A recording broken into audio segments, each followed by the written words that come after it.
The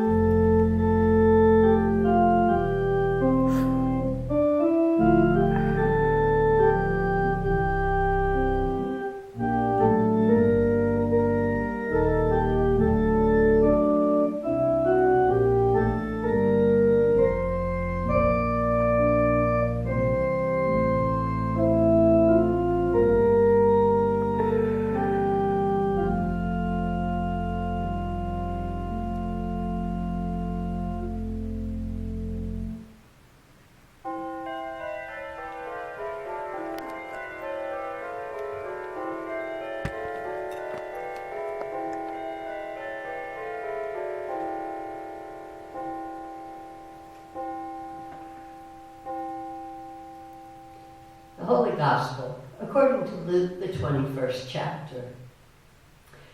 When some were speaking about the temple, how it was adorned with beautiful stones and gifts dedicated to God, Jesus said, "As for these things that you see, the days will come when not one stone will be left upon another.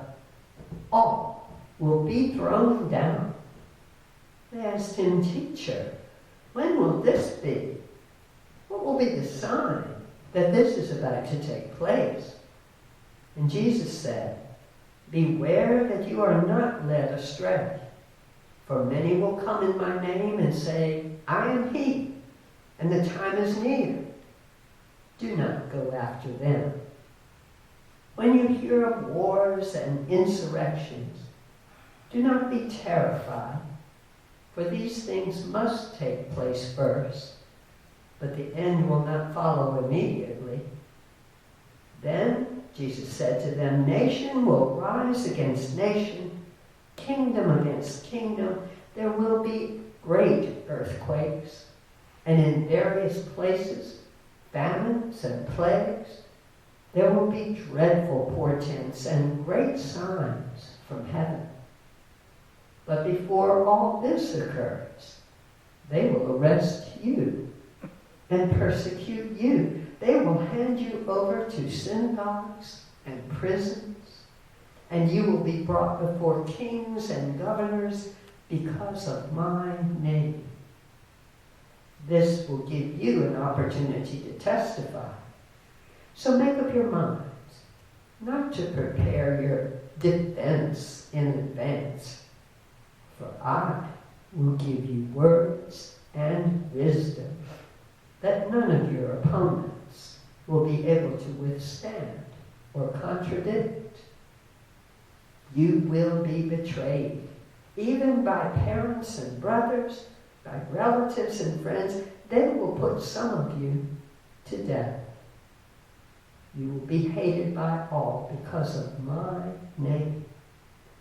But not a hair of your head will perish. By your endurance, you will gain your souls." The Gospel of the Lord. Watch out. We're living in a moment that is caught in between exuberance and upheaval, between amazement and destruction, between the rising and the falling that is the rhythm of the nations again and again. We recognize it, don't we? Kingdoms, governments, you know how they cling to power and then collapse in a heap.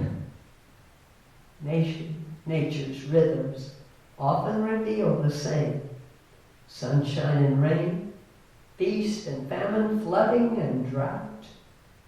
We can even see it in our own inner storms. Emotional highs, depressing lows, the uncertainty of so much of life.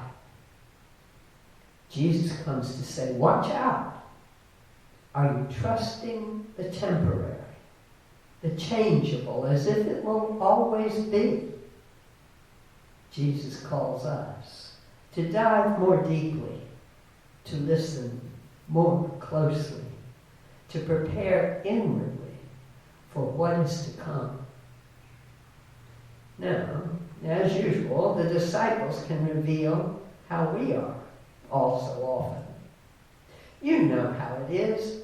We're in awe of the big shiny stones of the temple.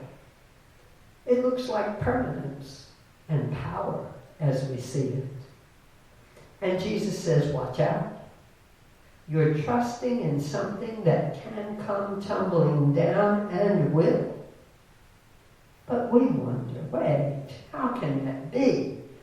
If anything is permanent, wouldn't it be this house of worship, the place where God is present? Jesus warns us, watch out. We are easily deceived. Just because it looks strong and powerful does not mean it cannot fall, and it will, says Jesus. The time is coming. Watch out. Jesus wants his dear disciples to be awake, to recognize what can happen. Earthquakes, plagues, and famines, wars among the nations, portents in the skies. Oh, there will be signs, he says, but I'm warning you what can happen to you. Arrests, persecutions, all because you claim my name. Do you suppose the disciples understood? Absolutely not. We have perspective looking back, and even so, what do? We also cling to the temporary, as if it were permanent, because we want to. You know how we are. What we want to believe, even if it's wishful thinking, we're willing to trust what's temporary. If it looks good, feels good. But we've been warned as well, so that we can face what comes. Now, where's the good news in this? Jesus says, watch out, and he says, I will give you the words and the wisdom to face what is coming. Even when you're betrayed by the people you trust, even when you see arrests and executions, remember, you face nothing alone. Now, that's what we need to hear, right? Never alone. Still, all this watch out and warning talk, that's unsettling. Sounds threatening. How will we face it? Does Jesus call us to build a bunker? Some kind of hiding place? Does Jesus say, write down your defense ahead of time and rehearse it? No. But Jesus, shouldn't we prepare? He says, yes. Day by day, as you pray, and practice trusting God. Repeat what you know to be true, no matter what you hear.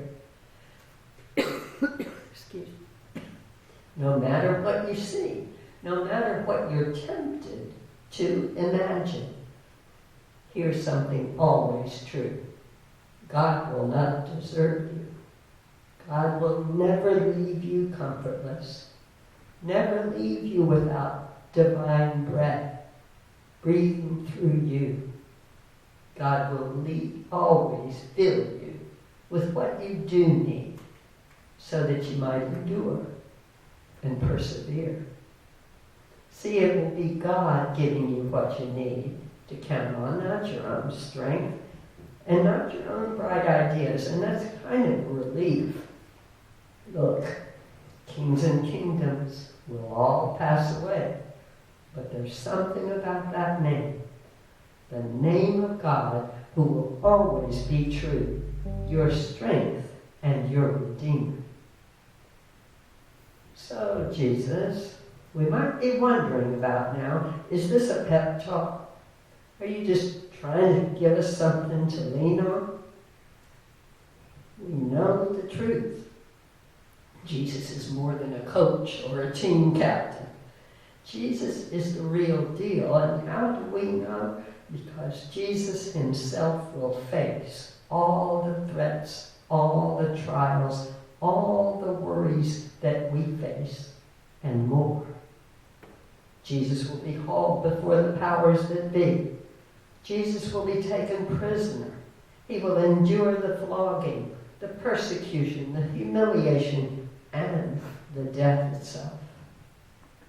In other words, we're not going to face anything Jesus hasn't already endured, and more.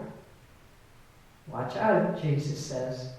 I want you to know the truth. Put your trust in nothing temporary.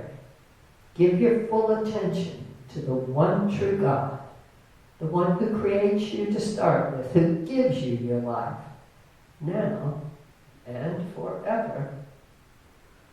We don't take anything with us when we die except the love and grace of God. They will never fail.